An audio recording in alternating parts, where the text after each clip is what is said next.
नमस्कार दोस्तों, आप सभी का स्वागत है इस चैनल में जिसका नाम है एजुकेशनल यूनिवर्स बाय सीके। आज की क्लास में हम उच्चारण स्थान से संबंधित जो है महत्वपूर्ण प्रश्नों के बारे में बात करेंगे। कोई भी ऐसी प्रतियोगी परीक्षा नहीं जिसमें उच्चारण स्थान से संबंधित प्रश्न न आते हों, तो इसलिए उच्चारण स्थान बहुत इंपॉर्टेंट है। और खास तौर से देखा जाए तो प्रीवियस ईयर के जो क्वेश्चंस हैं उनमें जो है 2018 से लेकर के और अभी तक के जितने प्रतियोगी परीक्षाएं हैं उनमें कुछ जो है महत्वपूर्ण जो उच्चारण स्थान संबंधी प्रश्न हैं उनको हमने चुना है। आज हम देखने वाले हैं कि उच्चारण स्थान से संबंधित महत्वपूर्ण प्रश्न कौन कौन से हैं। पहले प्रश्न की तरफ बढ़ते हैं, देखते हैं कि पहला प्रश्न कौन सा है। छ का उच्चारण स्थान क्या है? तो इसमें हम देखेंगे कि छ का उच्चारण स्थान अगर हमको समझना है तो सबसे पहले हम देखते हैं कि व्यंजन जो है सभी व्यंजनों का विभाजन किया गया है 5 वर्गों में, जैसे कि क वर्ग, च वर्ग, ट वर्ग, त वर्ग और प वर्ग।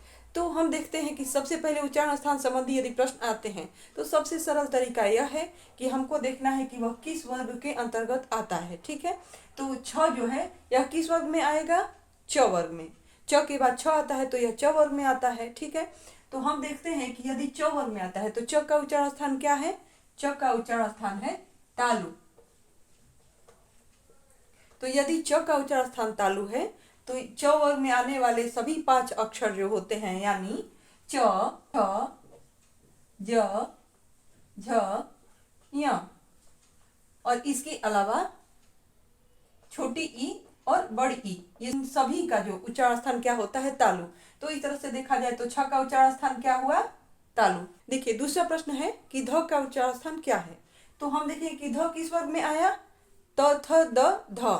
तो यह किस वर्ग में आया? त वर्ग में। और त का उच्चारण स्थान क्या है? दंत। दंत यानी दांत। तो यदि त वर्ग का उच्चारण स्थान दंत है तो त वर्ग में आने वाले सभी 5 अक्षर यानी ये सभी 5 अक्षर जो है इनका उच्चारण स्थान भी क्या होगा? दंत। आगे देखेंगे तीसरे प्रश्न में क्या पूछ रहा है, फ का उच्चारण स्थान क्या है। तो फ किस वर्ग में आता है? प वर्ग में। ठीक है, और प वर्ग का उच्चारण स्थान क्या है? ओष्ठ। इस तरह से प, फ, ब, भ, म इन सभी के उच्चारण स्थान होंगे ओष्ठ।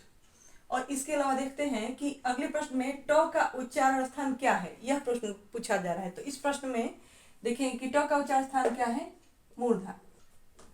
तो मूर्धा जो है इसका उच्चारण स्थान हुआ, इसलिए ट, ठ, ड, ढ, ड़ इन 5 के उच्चारण स्थान भी होंगे मूर्धा। ओके, और इसके अलावा री जो स्वर है उसका भी उच्चारण स्थान मूर्धा ही होता है। आगे देखेंगे कि श का उच्चारण स्थान क्या है।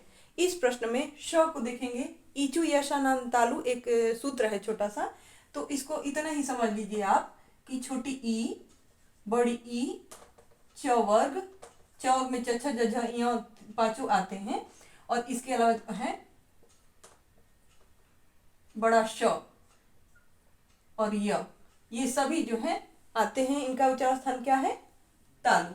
ठीक है, तो इस हिसाब से श का उच्चारण स्थान क्या हुआ? तालु। ठीक है, अगला प्रश्न लेते हैं कि भ का उच्चारण स्थान क्या है। ये सभी प्रश्न जो है ये प्रीवियस ईयर से लिए गए प्रश्न हैं। ठीक है, तो इसलिए मोस्ट इंपॉर्टेंट है, इनको आप ध्यान से देखिएगा। भ का उच्चारण यदि देखा जाए तो भ किस वर्ग में आएगा? प, फ, ब, भ। यह जो है प वर्ग का जो है चौथा वर्ण है, तो यह आएगा प वर्ग में। तो इसलिए इसका उच्चारण स्थान क्या होगा? प का क्या है सामने? ओष्ठ, तो इसलिए इसका उच्चारण स्थान होगा ओष्ठ। ठीक है, हम आगे लेंगे ङ का उच्चारण स्थान क्या है।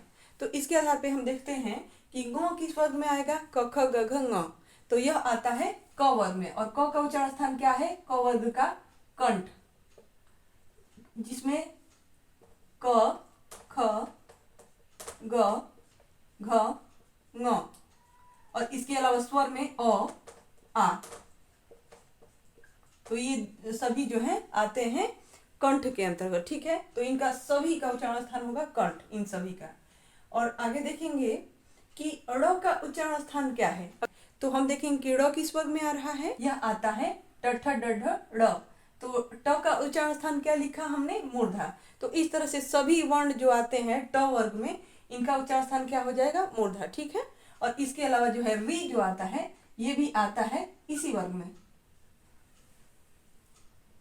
और इसके अलावा जो है र और मूर्धन्य स ये भी आएंगे इसी वर्ग में। ओके, आगे देखेंगे कि ड़ का उच्चारण स्थान हमने जान लिया। अब बारी आती है ग का उच्चारण स्थान क्या है। इस प्रश्न में ग किस वर्ग में आएगा? क वर्ग में आएगा। तो हम देखेंगे क, ख, ग तीसरा वर्ण हो गया क वर्ग का, तो क वर्ग का उच्चारण स्थान क्या हमने बताया आपको, कंठ। तो इस तरह से जो है ग का उच्चारण स्थान क्या होता है, कंठ। इस तरह से प्रश्न कोई भी आए आप वर्ग को देख निर्धारित करके आप समझ जाएंगे। अगला देखेंगे कि पंचमाक्षरों का उच्चारण स्थान क्या है। तो पंचमाक्षरों में कौन कौन से आते हैं, देखिए क ख ग घ ङ। पहले क वर्ग का जो है ङ, यह आया पहला। फिर इसके बाद जो है च वर्ग का च छ ज झ इ। इसके बाद बारी आती है ट ठ ड ढ ड़। इसके बाद त वर्ग में त थ द ध न। और अंतिम कौन सा है पांचवे में, प फ ब भ म। प वर्ग में आएगा म अंत में।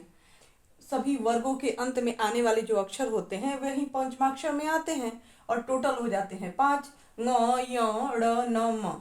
तो यही जो है सब संयुक्त रूप से मिल करके क्या कहे जाते हैं, पंचमाक्षर। अगला प्रश्न हम लेने से पहले आपको बता दें कि ये सभी जो है ऑब्जेक्टिव टाइप के क्वेश्चंस हैं, जबकि हमने पहले शॉर्ट टाइप क्वेश्चंस किए।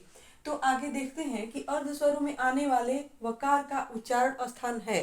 इनमें कुछ विकल्प दिए गए हैं, दंत ओष्ठ, दंत ओष्ठ या तालु। तो हम देखते हैं कि अर्ध स्वर कौन से कहे जाते हैं। इसमें है य और व, ये दोनों अर्ध स्वर कहे जाते हैं, ठीक है। और पूछ रहा है वो वकार का उच्चारण स्थान, ठीक है। तो वकार का उच्चारण स्थान हमारा सही आंसर कौन सा होता है, दंतोष्ठ, ठीक है। ए और ए का उच्चारण स्थान क्या है, इस प्रश्न में हम देखते हैं कि इसका आंसर क्या होता है, कंठ तालु, कंठ ओष्ठ, तालु या ओष्ठ।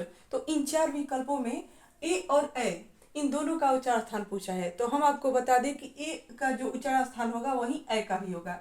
तो ए का उच्चारण स्थान है कंठ तालु, ठीक है। अगला देखते हैं, व्यंजनों के अंत में हलंत लगने पर उसका मान होता है। कुछ विकल्प दिए गए हैं, आधा, पूरा, चौथाई या तिहाई। किसी भी वर्ण में यदि हलंत लगा हो तो उसका मान क्या होगा, यही प्रश्न पूछ रहा है। इसका आंसर होगा आधा, ठीक है। क्योंकि मूल वर्ण जो होते हैं उसमें हलंत लगाया जाता है, जब स्वर लगता है तब वह जो है अक्षर बन जाता है। हम देखते हैं कि यह प्रश्न पूछा गया है 2020 में, ठीक है। तो ये मोस्ट इंपॉर्टेंट क्वेश्चन है, इसका आंसर ध्यान दीजिएगा। अगले प्रश्न में हम देखेंगे कि 2022 में जो पूछा गया है, एक ध्वनि जब दो व्यंजनों से संयुक्त हो जाए तो उसे कहते हैं। चार विकल्प दिए गए हैं। पहला विकल्प है संयुक्त ध्वनि, संपृक्त ध्वनि, मूल ध्वनि या इनमें से कोई नहीं। तो इन चार विकल्पों में हम देखते हैं कि जब दो व्यंजनों से संयुक्त हो जाए तो उसको क्या कहते हैं। तो इसका सही आंसर होगा संपृक्त ध्वनि। आज की क्लास आपको कैसी लगी इसके बारे में हमें कमेंट करके जरूर बताएं। और जो है चैनल को आप पहली बार देख रहे हैं तो इसको सब्सक्राइब कर दें और अपने दोस्तों से भी इसको शेयर करें। कल मिलते हैं अगली क्लास में। नमस्कार।